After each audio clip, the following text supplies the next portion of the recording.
Sabi ko nga sa inyo, si Pastor Apollo Kibuloy, piniprint nila yung mga comment ninyo para may libangan siya doon sa kanyang tahanan ngayon.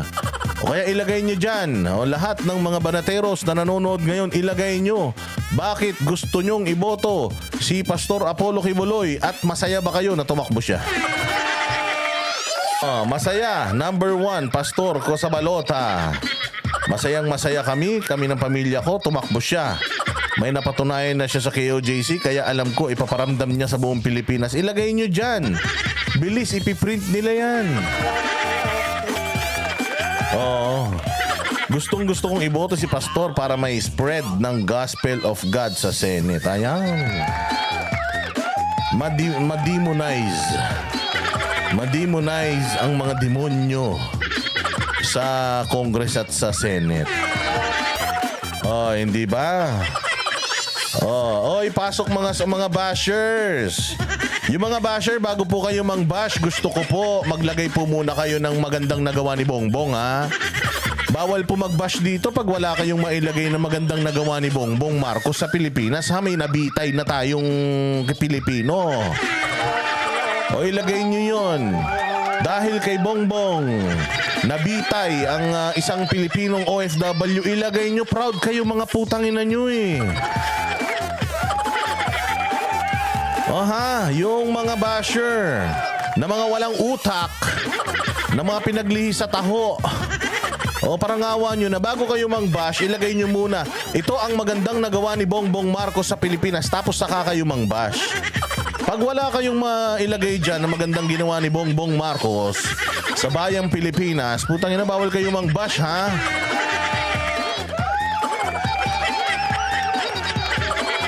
Ay, napakaganda naman nitong mensahe na ito. INC ako, pero pag hindi nadala si PACQ, iboboto ko pa rin siya.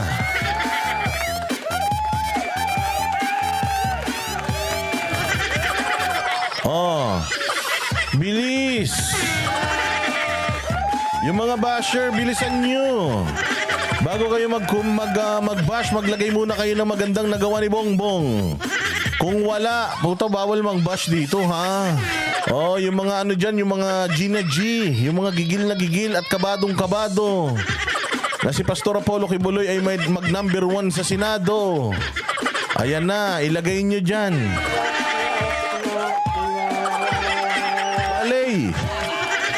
Walay, anak ng tinapay talaga itong mga basher na ito.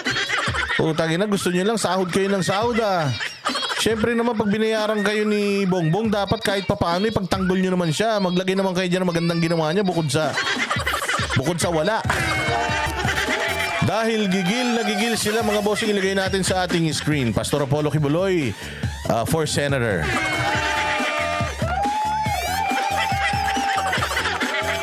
By the way, ang sabi ng COMELEC kanina, nilinaw natin, ay hindi daw po bawal. Ibig sabihin, wala pa daw pong batas na nagbabawal na ikandidato natin or ikampanya natin ang mga kandidatong gusto natin. At yung mga ayaw natin, ikampanya rin natin na wag iboto ang mga hayop na yan. Tama ito. Sabi ni Bright Maria, tax ng taong bayan ang bayad sa inyong mga buwakan ng ina nyo. Kaya please lang, kayo mga bashers, bago kayo mag-bash, ilagay nyo naman yung galing-galingan nyo naman ang pangbabash. Sabi ni Leslie, I am your big fan, Boss D. I am an INC member, but I really love Pastor. Ay, naku, maraming salamat. Sa mga kababayan natin na mga INC, mga Sabadista, mga kababayan natin na mga Muslim, mga kababayan nating mga Mormons, Born Again, Katoliko, El Shaddai, Oras ng Imala, ano pa ba? Jesus is Lord. Ano pa? GCF, CCF, GMRC, lahat na.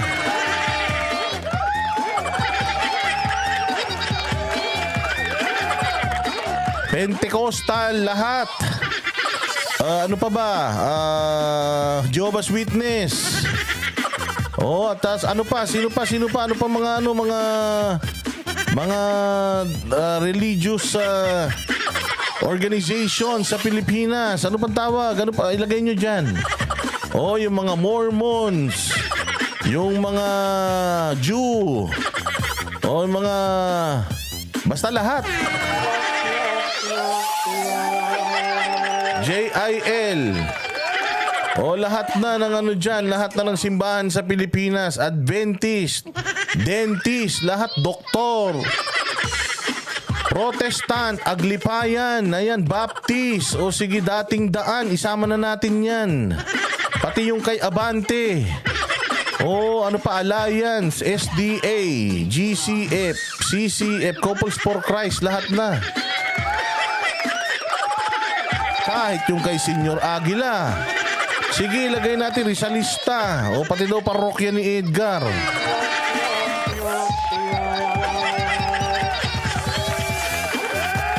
Lahat na ilagay na natin dyan. Muslim, mga kapatid natin, mga Buddhist. Yung mga Taoist, Maoist, lahat. Pawis. Pati yung mga amoy pawis dyan. Lagi nyo pong tatandaan. Na ang nangyari po sa KOJC ay pwede pong mangyari sa inyo. Pwede pong mangyari sa lahat ng simbahan. Alam ko po na ang mga simbahan ninyo ay malalakas, matatapang kayo. Alam ko yan. Pero kung kaya nilang gawin sa simbahan ni Pastor, I am sure sa lahat ng simbahan, kaya nilang gawin. Naging biktima po si Pastor Apollo Kibuloy ng paglabag sa batas at paglabag sa karapatang pantao, lalong-lalo na ang paglabag sa kalayaan ng pananampalataya. Naging biktima po ang kanyang simbahan, lalong-lalo na po siya at ang kanyang 10 ng kanyang mga miyembro.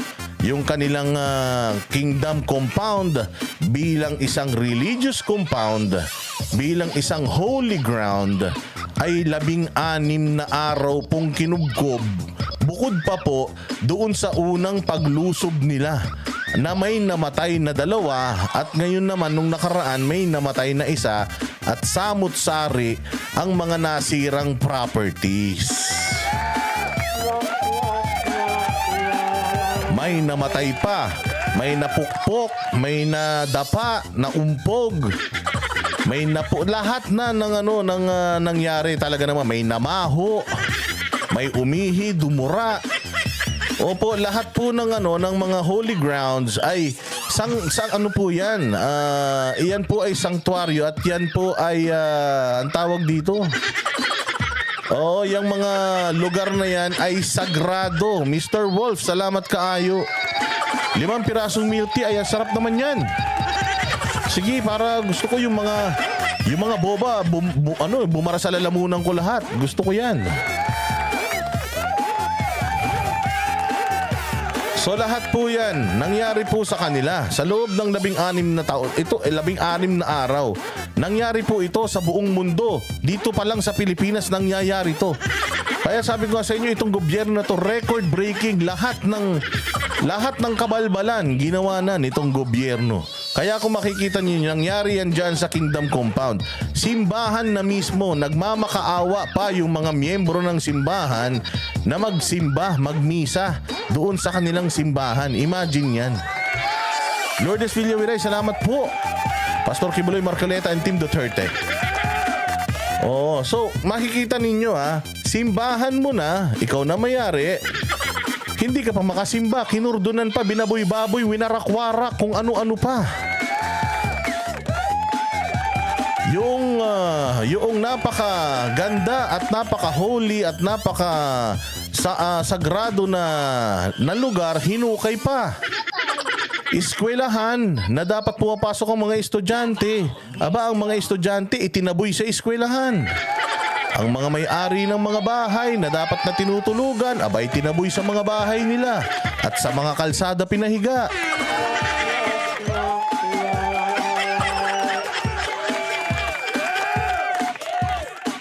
Dinuraan, inihian, bawal manigarilyo, nagsigarilyong mga hinayupak. Baka yung iba dyan, baka nagtikol pa.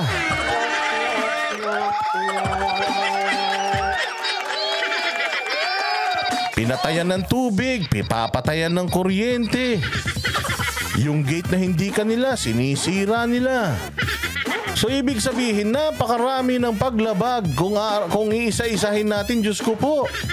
Nung inisa-isa nga yun sa Senado, halos kalahating araw eh. O, ang ibig kong sabihin, kung ayaw po ninyo na mangyari po iyon sa inyong mga minamahal na mga simbahan, sa inyong mga minamahal na mga kapilya, sa inyong mga minamahal na mga chapels, sa inyong minamahal na mga place of worship, mga moske, lahat na. Kung ayaw nyo pong mangyari po sa inyo yan, aba, iboto nyo na po si Pastor Apollo Quiboloy. Bakit? Pangunahing gusto niya pong gawin ay paigtingin po ang religious freedom.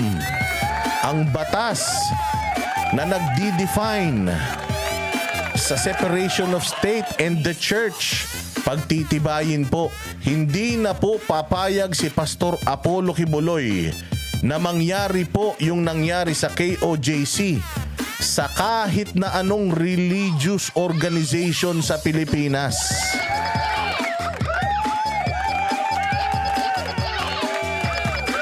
Kaya po, nananawagan tayo sa lahat ng mga relihiyoso. Kahit yung hindi relihiyoso. Kahit yung mga hindi nakikisimba, di sumasamba at hindi sumasampalataya.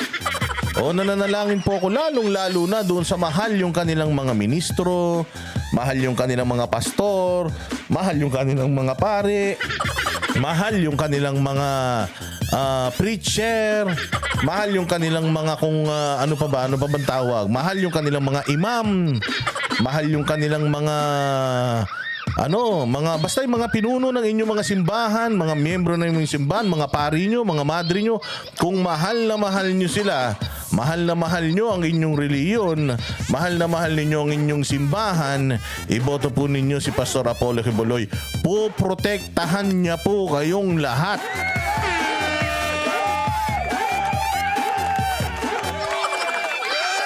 Lahat po kayo, puprotektahan niya. Huwag kayo mag-alala. Sa papaanong paraan, gagawa po siya ng batas para hindi na po mangyaring muli sa kasaysayan ng Pilipinas itong nangyari sa Kingdom of Jesus Christ.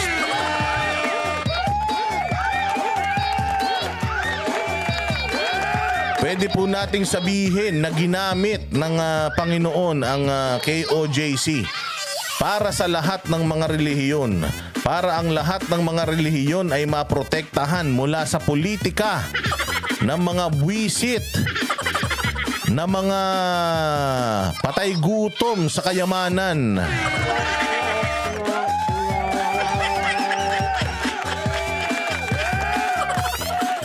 Tandaan niyo yan ha. So, hindi lang para sa hindi lang ito para po sa mga miyembro ng KOJC, para po ito sa lahat. Para po ito sa lahat mga bossing. Oo, ito nga pagtakbo ni Apollo Quiboloy. At hindi lang po ang mga simbahan ang mapoprotektahan niya. Actually, hindi pa nga siya tumatakbong senador. Pinoprotektahan niya na ang buong Pilipinas. Sa papaanong paraan?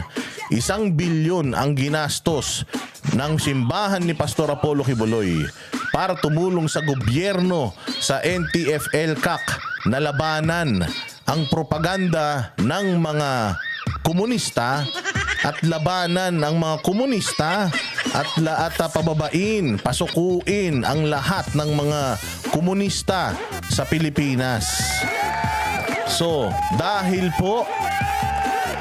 po sa sobrang pagmamahal ni Pastor Apollo Quiboloy, dahil si Pastor Apollo Quiboloy po ay for nation building, dahil sa kanyang pagmamahal sa Pilipinas, kahit na makulong siya, kahit na anong mangyari sa kanya, talagang ipinaglaban po niya ang mga Pilipino para hindi na ma-recruit yung mga anak ninyo na nag-aaral sa mga universidad, dahil nire-recruit po yan ng mga makakaliwa para lumaban sa gobyerno at makarne.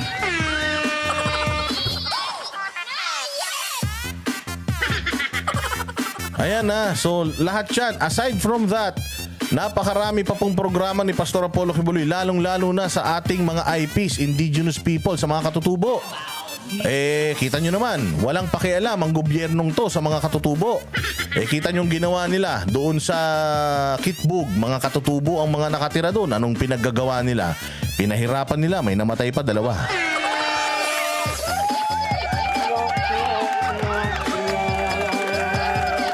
Yes, Maki Musashi, si Pastor Kibuloy po ang nag-donate ng lupa para mapatayuan po ng Mega Health Center or Mega Health Clinic dyan sa barangay Tamayong sa Davao City, dyan po sa may paanan ng Bundok Apo.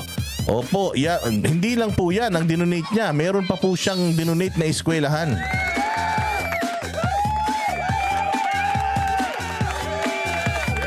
Ang maganda po nito, dati po gumagamit si pastor ng pera niya para magpaaral ng mga kabataan. Ngayon po, gagamitin niya na yung pera nyo. Tayo pong lahat ang magpapaaral sa mga kabataan na paaralin ni Pastor Apollo Kibuloy. Buhayin natin ulit yung Children's Joy Foundation.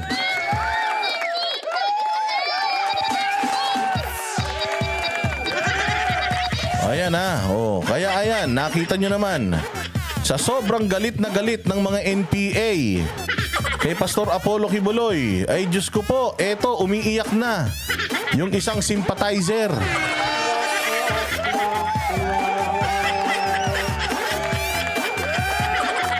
Hayop na yan. Kita nyo naman, umpisa pa lang, putain na si Risa Ontiveros, natatain na sa salawal. Umpisa pa lang, si Risa Ontiveros, bumubula na bibig. Umpisa pa lang, si Risa Ontiveros, Diyos mio. Ay talaga naman. Nauutot na.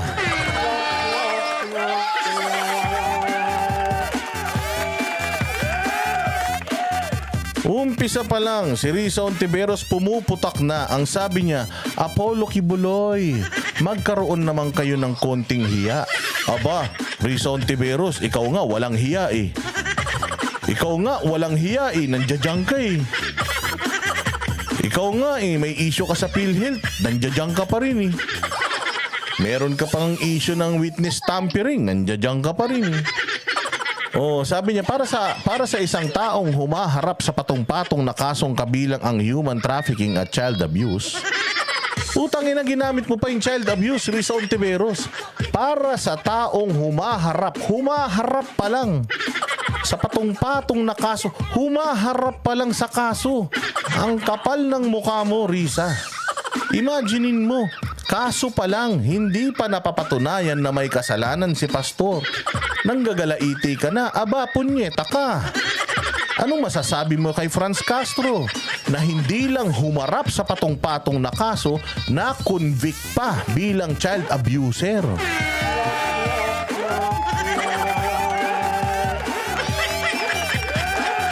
Aba, Risa Ontiveros, mahiya ka naman. Sitahin mo naman si Franz Castro na ang kapal ng muka. Guilty na sa pag-aabuso ng mga kabataan, tumakbo pa ng senador. Aba, mahiya ka naman, Risa. Sitahin mo naman, hayop ka.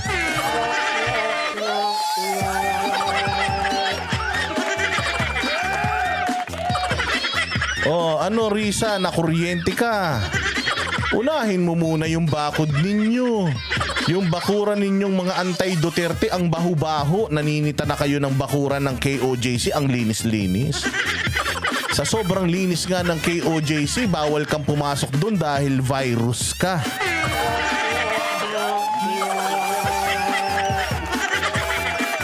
Magandang evening po sa pinakamalupit na joke na pinakamalupit na bossing natin dyan sa Japan, si Virginia Puruya na nagjo-joke lang. Alam mo ba, Virginia Puruya, hindi ka lang mas maganda sa evening. Mas mabango ka pa kay Risa Ontiveros.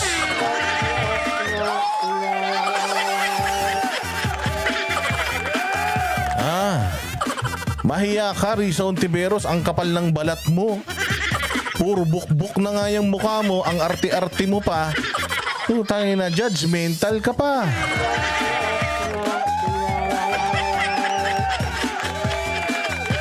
Sabi nga ni Nanay Morning Dew, Pastor, may the Almighty Father through His Son, Jesus Christ, grant your aspiration to be senator for the good of our beloved country. Actually, Nanay Morning Dew, it is not just Pastor Apollo Quiboloy's aspirations. It's also our aspiration.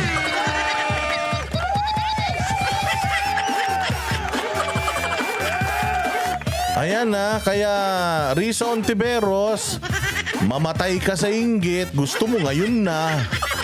Oo, kahit bumula ang bibig mo, tumaas ang alta presyon mo at pumutok ang ugat, ugat mo sa utak. O, ugat mo sa utak. O, kahit pumutok pa yan, wala kaming pake. Hindi mo kayang pigilan yung inevitable. And the inevitability of a Pastor Quiboloy, a zero corruption, and ang leader ng mga magagaling na mapunta dyan sa Senado, baka sakaling ipag-pray over ka at maghimala siya, magkaroon ka ng utak at konsensya.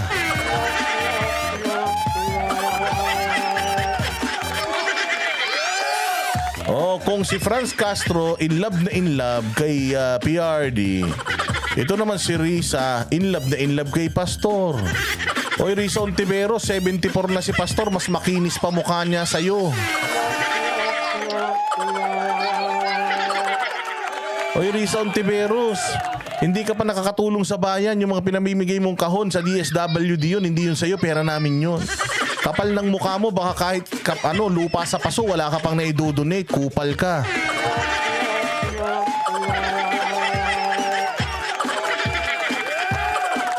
Si Pastor Apollo Quiboloy nakapag-donate na ng mga lupa, ikaw.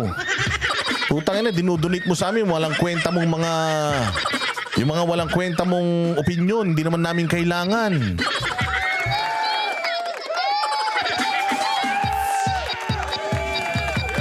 Wisit. O, ayan, ilagay nyo dyan sa comment section kung gaano kakupal si Risa. Bilis.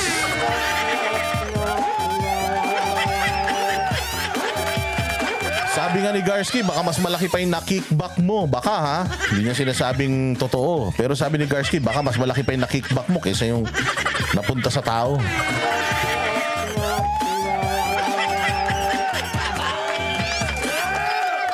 Zero corruption. Sampal sa mukha ni Risa Ontiveros yan eh. Oo, wala daw ganyan sa Senado. Bawal daw yan.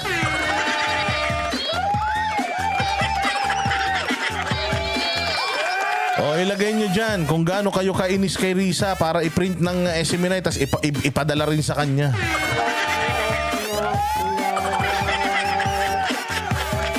Sabi ni Diego Latido, dati puro bukbok ang mukha niyan. Nung hindi pa senador, bakit? Kuminis na ba? Hindi ko nga alam eh. Hindi magpaano to, pest control.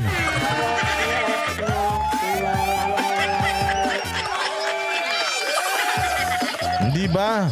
Oh, so Risa Ontiveros, pucha, sabi ko nga sa inyo, si Pastor Apollo Quiboloy, na-outshine niya lahat ng mga tumakbong mga kandidato sa pagkasenador. Alam niyo ba na lahat ng kumandidato sa pagkasenador, mga bossing, nawalan ng kinang. Alam niyo ba na bago mag-file ng COC si Pastor Apollo Quiboloy, alam niyo ba na bago ipasa ni Attorney Tolentino yung COC ni Pastor Apollo Quiboloy, ini-interview ng media si King Kong Pangilinan. Pinagkakaguluhan si King Kong. Tapos biglang tumayo yung spokesperson ng COMELEC, tapos in-announce niya, Pastor Apollo Quiboloy just filed his certificate of candidacy. Pucha, lahat ng tao nawala kay King Kong. Nawala kay Kiko Pangilinan, lahat ng tao napunta kay Doc Marlon Rosete at saka dito kay Attorney Mark Tolentino.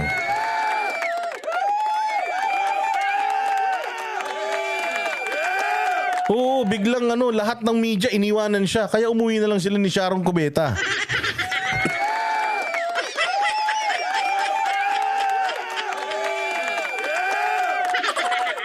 Hindi totoo yun. Oo, totoo yun. So, bigla daw napunta rito, tapos lahat ng atensyon nasa kanya na. Imaginein mo pati si Willie Rebillame nag-file ng COC nung araw na yun. Napakaraming mga senatorial balls na nag-file ng COC. Pero simula pa kahapon hanggang ngayon, wala nang ibang senatorial ball na pinag-uusapan kundi si Pastor Apollo Kibuloy.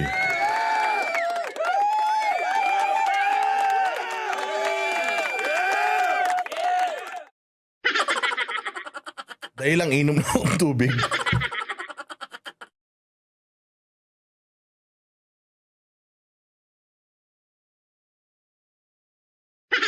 Walang iyong milk tea to, nakakaubo.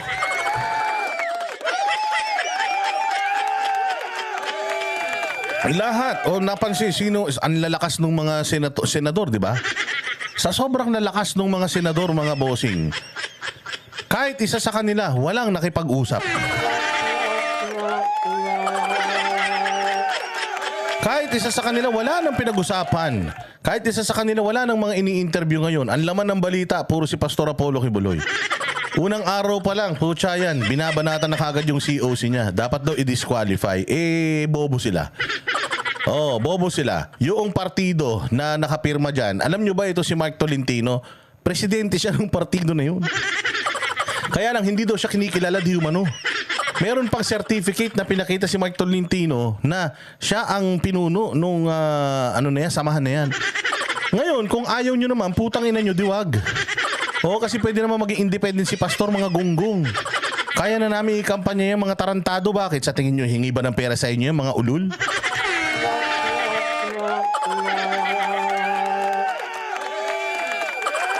Mga kupal kayo, baka kayo pa nga ang binibigyan ni Pastor ng pera eh. Kakapal ng mga mukha nyo. So kaya ni Pastor kahit wala yung pirma ninyo, kahit na independent, kayang-kaya ni Pastor yan. Buong Pilipinas ang mga ngampanya para kay Pastor Kibuloy.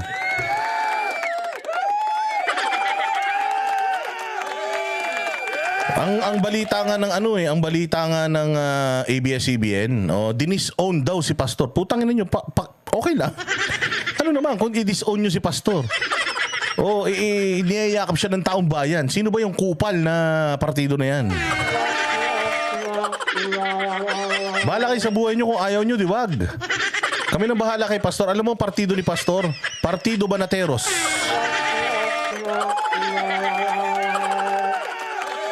Banateros Party. Ang party na walang tulugan.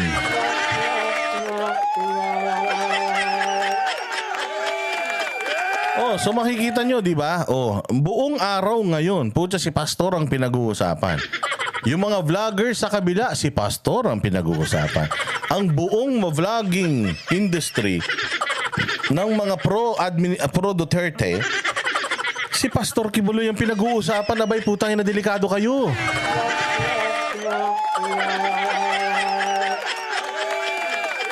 Kaya naman, ang mga makakaliwa talaga namang simula na ng putay na.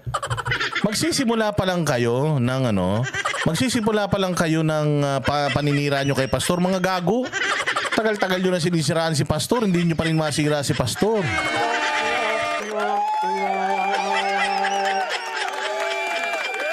So wag kayong mag-alala. Risa Ontiveros, ABS-CBN, 10 ng mga kulapo. 10 ng lahat ng mga gigil ngayon at kabang-kaba na, putya yan. Kabang-kaba na sa senatorial race at kami naman ay handang-handa na. Ngayon pa lang, nangangampanya na.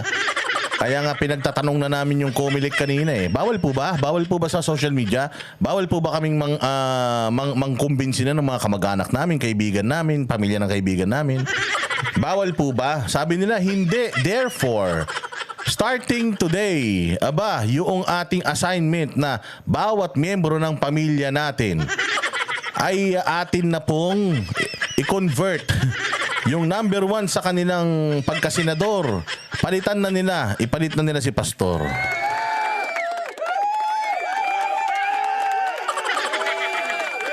Kaya nga talagang trending ngayon, mga bossing, ang Pastor Apollo Kibuloy running for senator.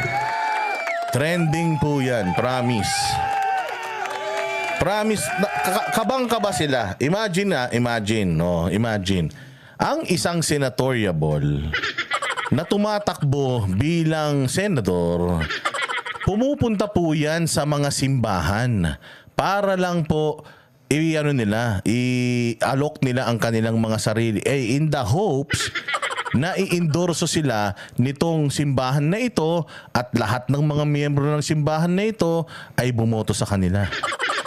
Lahat ng senador ganyan, hanggang presidente, hanggang kanino man. At lahat ng ito, umiikot kay Pastor Kibuloy, lahat ng mga ito. Pera lang dito kay Risa Ontiveros. Oo, dahil wala namang may gusto sa kupal na yan. So lahat ng mga kandidato na yan, pumupunta yan sa mga matataas na mga leaders. Matataas na nga leaders pa. Sa mga leaders ng mga simbahan para ligawan at ialok yung mga sarili nila. Papaano ko masasabing si Pastor Apollo Kibuloy ay medyo may leverage? Kasi unang-una sa lahat, yung simbahan niya na may milyong miyembro ay iniikutan ng mga senador para lang ligawan. Imaginein mo, lahat ng ito boboto kay Pastor Kibuloy. At bukod sa mga members niya, tayo pa ang mangliligaw sa ibang mga religious organization sa Pilipinas para isama si Pastor Apollo Kibuloy sa mga iboboto nila. Dahil gagawa si Pastor Apollo Kibuloy ng mga batas na puprotektahan yung kanilang pinakamamahal na mga simbahan.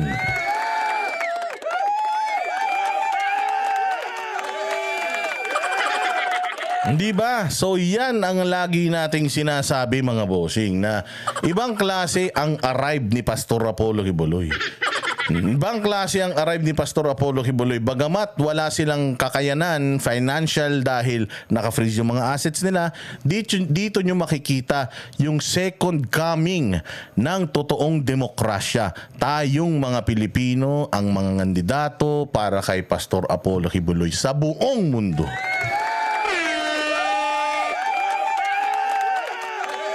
Kaya sobrang kabado talaga sila. Kasi nga, kuha na ni Pastor itong million members ng KOJC, lalong-lalo pa kaya yung mga hindi pa members na boboto sa kanya. Paano na?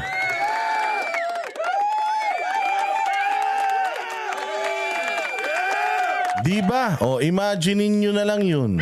Alam nyo ba na marami daw sa mga members ng KOJC ang naging legal na sa pagboto? Naging mga 18 anyos na, Diyos mio. Pwede na po silang bumoto sa national.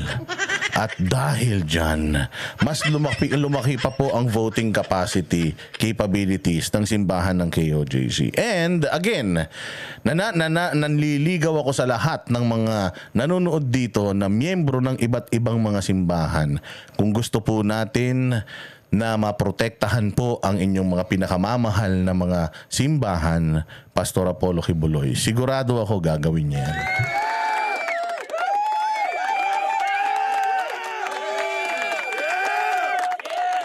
At dahil dyan, sabi ko nga sa inyo, sa sobrang lakas ni Pastor Apollo Kibuloy, eto na. Ayun, nagsisimula na po. Umpisa pa lang. Wala pang isang araw actually. Kalahating araw pa lang. Ayan na, nagsisimula na kaagad yung propaganda. Grupo ng manggagawa itinanggi na inendorse si Kibuloy. Ano ngayon? Tanginan nyo, maswerte nga kayo eh. Kung ayaw nyo, wag nyo. Akala nyo naman madidisqualify yung COC ni Pastor Apollo Kibuloy. Hindi. Eto na. Eto na. Panoorin natin. Posible raw maging independent candidate si Pastor Apollo Kibuloy sa gitna ng issue sa kanyang Certificate of Nomination and Acceptance. Pero ayon sa COMELEC, hindi raw ito sapat na basihan para kansilahin ang kandidatura ng pastor. Nasa frontline ng balitang yan, si Carrie Cater. Naghain ng Certificate of Nomination and Acceptance. Tingnan nyo naman yung boss namin sa SMNI. Tingnan nyo naman si boss namin, Marlon Rosete. Apaka-pogi. Imagine mo yung buhok niya. Tingnan mo, panis ang buhok ni Trillanes.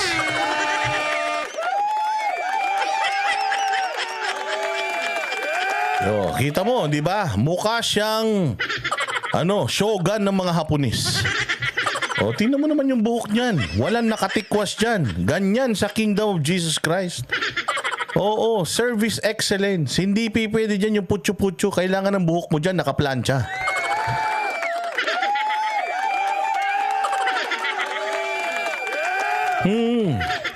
Kita nyo naman, di ba? Ayan po mismo yung pagpa-file ng COC. At ayan na nga, pakinggan pa natin to. Certificate of Nomination and Acceptance para tumakbong senador, si Kingdom of Jesus Christ leader Pastor Apollo Kibuloy kahapon sa ilalim ng Partidong Workers and Peasants Party.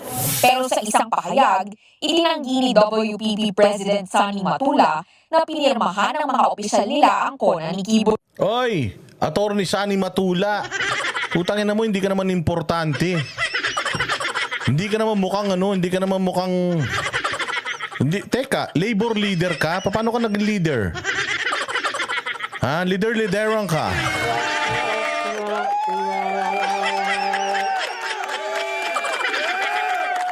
Sige, sabihin na natin. Hindi mo pinirmahan, wala kaming paki. Ano ngayon?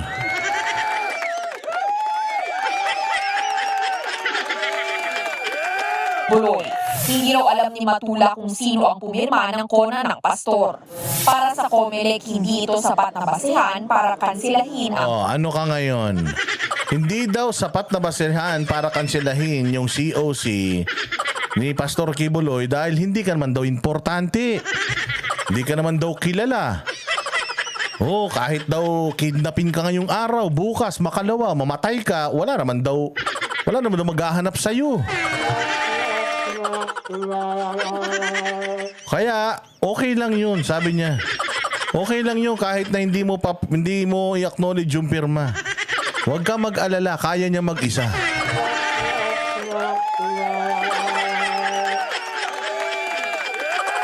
Hindi ka naman kagapuan ng arte-arte mo. Kandidatura ni Kibuloy. Kung ang problema na naman ay kona, I doubt po, preliminarily, kung yan ay magiging basihan ng pagkakancel. In the meantime, lahat ng mga nag-file ng candidacies ay pwede hindi makatakbo. Tama, Diego Latego, isaksak mo sa mukha mo yung pirma mo. Gusto mo, ipatato mo yung pirma mo sa mukha ng asawa mo. Para sayo na yan. O pwede makatakbo. Ayon sa COMELEC, 2 ang natanggap nilang authorized signatories mula sa WPP. Isa mula sa kampo ni Kibuloy, kung saan si Attorney Mark Tolentino ang chairman at pangulo umano ng... Naman pala si Mark Tolentino pala yung chairman at pangulo Tayo na para pala to, 2 paksyon pala to. Para pala tong yung kay Pacquiao at saka kay Cusi nun. 2 paksyon yung partido na ito. At sa paksyon ni Mark Tolentino, siya ang chairman at presidente. Sa kabilang paksyet, iba rin. Putang ina nyo, gulo-gulo nyo. Mabuti na lang, mag-independent ka na lang, pastor.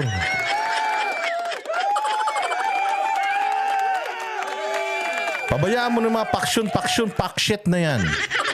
Partido at Secretary General naman si Roberto Pascual.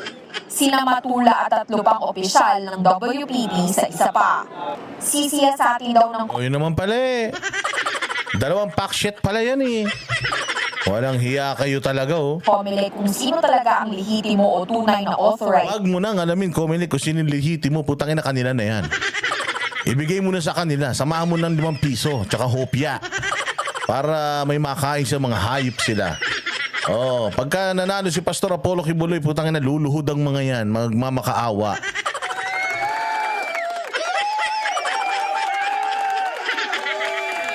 Kanila na yan.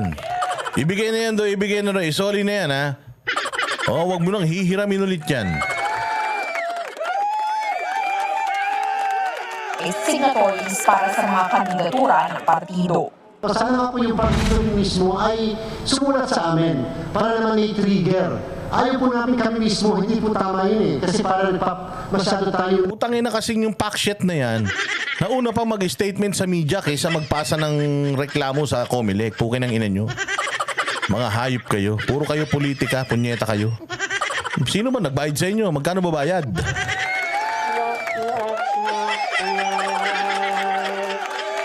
ba?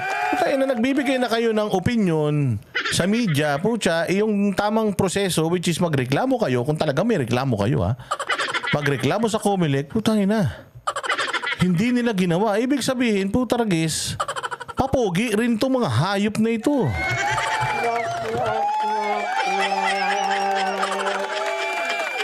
Nagiging bias as against a particular candidate. Giit naman ng kampo ni Kibuloy sila ang tunay na otorisado sa WPP. Pero para iwas gulo, maghahain na lang daw sila ng manifestation sa Comelec para gawing independent candidate si Kibuloy. Hindi ko namin si Pastor sa goal na yan. Pastor is willing to run as independent. Okay na yun, independent. Total naman, Independence Day.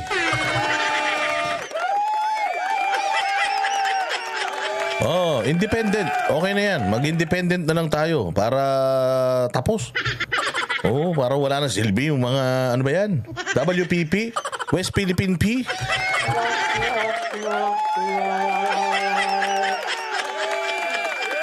Anyway, maging escalate naman siya na mas malaki mga partido. Wala mga problema yan. Posibleng araw na maging independent candidate si Kibuloy ayon mismo sa Comelec. Dahil dalawa ang partido, dalawa ang naka-authorized signatory, kapag po Tama, West Philippine pack shit yan. Puro kayo faction, mga pack shit kayo. Oh, dinamay nyo pa si Pastor sa kapakshitan nyo. Mga bullshit kayo.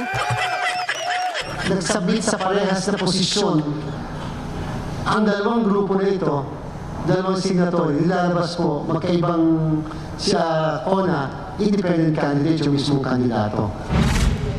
Plano namang maghain ng petisyon ni Matula para kansilahin ang isinumiteng authorized signatories ng kabilang grupo, gayon din ang CONA ni Kibuloy sa susunod. Ang ina nyo, plano nyo palang nagpa-interview na kayo? Maano ba naman? Ginawa nyo na para hindi na plano. Na linggo. Sa isa pakipag-usap kung mag-iusap ang hinahanap nila. Pero hindi. Wag na, okay na yun. Okay, putangin, hindi ka importante. O hindi ka importante kahit ano ka, kahit magkatigdas ka ngayon. O wala kaming pakialam, hindi ka namin dadalawin sa ospital. Hindi ka importante, sir. O Attorney Sani Matula, matulog ka na. Namin talaga matatanggap na si Kubuloy ay maging kandidato ng WPP, lalo-lalo na akusado siya sa mga maraming krimen. Ayun na, putangin na nyo. Ayun na. Putay na. Kapag ka lumabas yung mga ganito, akusado siya sa maraming krimen, lalong-lalo na yung sexual abuse ng minor.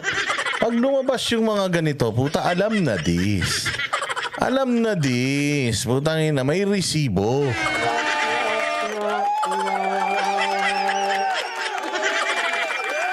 Matula, gago, mauubos mo rin niyang binigay sa'yo. Oh, pero yun na yung huli mo. Oh, pagkatapos nun, wala na, sir. Wala na. Eh, kaya naman pala. Oo, kaya naman pala mukhang ano to mukhang may kasyunduan dito Oh, mukhang nagkaroon ng kasyunduan